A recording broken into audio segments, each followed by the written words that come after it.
Daniel Pruitt had taken the last bus on Route 9 every Thursday night for 3 years. It left the depot at 11:47. It was always empty. He liked it that way.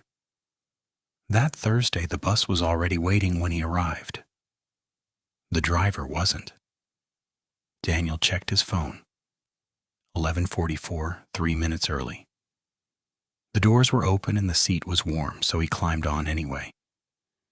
He didn't think about why a seat would be warm on an empty bus. The doors closed on their own at exactly 11:47. The bus pulled away smooth and quiet. Daniel sat in his usual seat and pulled out his phone to text his sister the way he always did. No signal. That wasn't unusual on Route 9. The road cut through a dead zone near the old quarry. He glanced at his watch. 11:51. They should have already passed Hollis Street. They hadn't. Daniel pressed his face to the window. Dark fields rolled by, fields he didn't recognize, on a route he'd ridden 200 times. A voice came over the intercom, calm and looped like an old recording. Next stop, Hollis Street.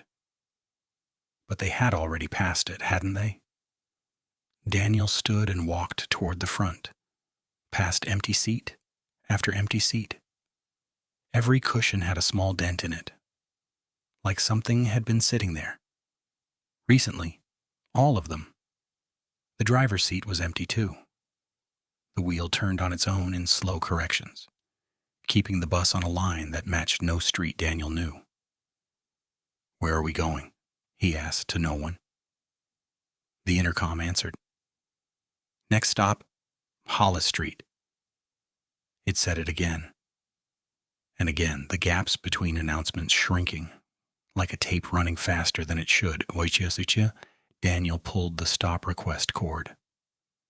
The bell rang once, sharp and wrong. The bus didn't slow. Through the window, the dark fields had become something else. Not fields, not quarry. A long stretch of gray, featureless nothing, flat and sourceless. The kind that hurts to look at directly. He checked his watch again. 11:47, it hadn't moved. The bus drove on through that gray nothing. Daniel counted his own breaths to keep from losing track of time. 60, 200, 412. Then all at once, street lights again. Calder Street, the hardware store, dark and shuttered, exactly as he'd left it. The doors opened. Daniel ran. He didn't look back at the driver's seat. He didn't stop until he was inside his apartment, door locked, lights on, back against the wall, breathing like he'd just climbed out of water. His phone buzzed. A text from his sister, sent at 11:52 that night. "You good?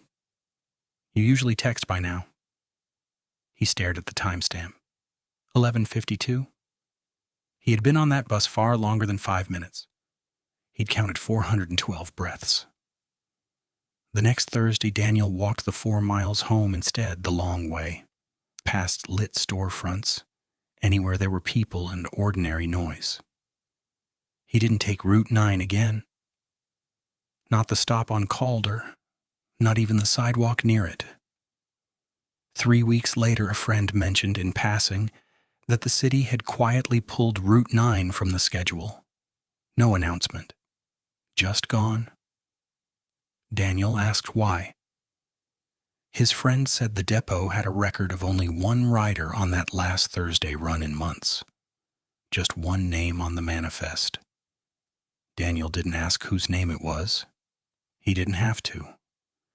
Because he already knew that on Thursdays, somewhere out past the dead zone near the old quarry, the last bus on Route 9 still leaves the depot at 11:47.